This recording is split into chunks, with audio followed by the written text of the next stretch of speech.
a post-COVID world. Talking of the world, it also fails to address the international challenge and address the issue of us having a foreign policy which rises to the challenge we are seeing being played out on our screens today.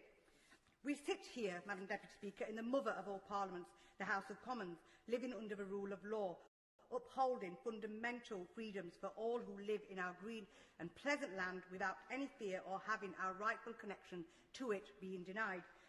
Palestinians do not live in that same security, rather they live in a constant fear of being forcibly dispossessed out of their ancestral homes by the Israeli army.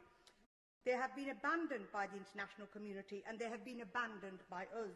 This weekend was the 73rd anniversary of what the Palestinians call the Nakba, the catastrophe, the day that marks the beginning of their dispossession in 1948.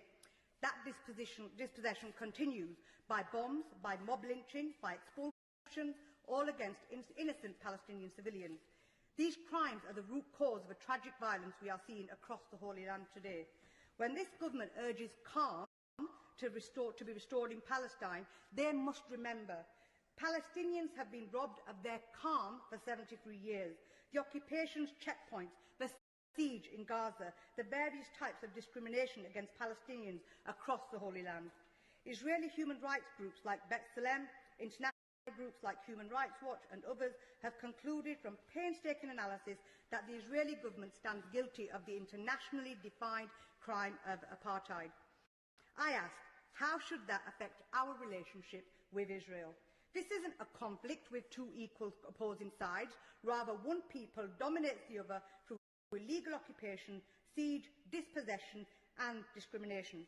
And if we claim there are two equal sides, why is it that we recognise only one, whilst we are still yet to recognise Palestine? Israel is the occupier of the Palestinian territories, not the other way round. Israel has placed Gaza under siege, not the other way round. Israel is dispossessing Palestinians with illegal settlements, not the other way round. Israel applies policies of apartheid, not the other way round. The just and peaceful solution we all seek will not be possible until the UK and its allies recognise this imbalance and take effective action to address it. The violence will not end until impunity does. The government's support for a ceasefire in Gaza is welcome and of vital importance to preventing further needless loss of life. But there will be no sustainable and just peace in Palestine and Israel until all are equal and accountable before the law. The government must therefore urgently support the following actions: an independent investigation by the International Criminal Court into the situation in Palestine, a special session of the Human Rights Council looking into potential war crimes and accountability based on human rights, review in line with our own laws all licences issued for arms and equipment used by the Israeli security forces that directly or indirectly may be used to commit acts of internal repression, external aggression including de facto annexation or violations of international humanitarian law, and finally end the empty words of a two-state solution, whilst only recognising one state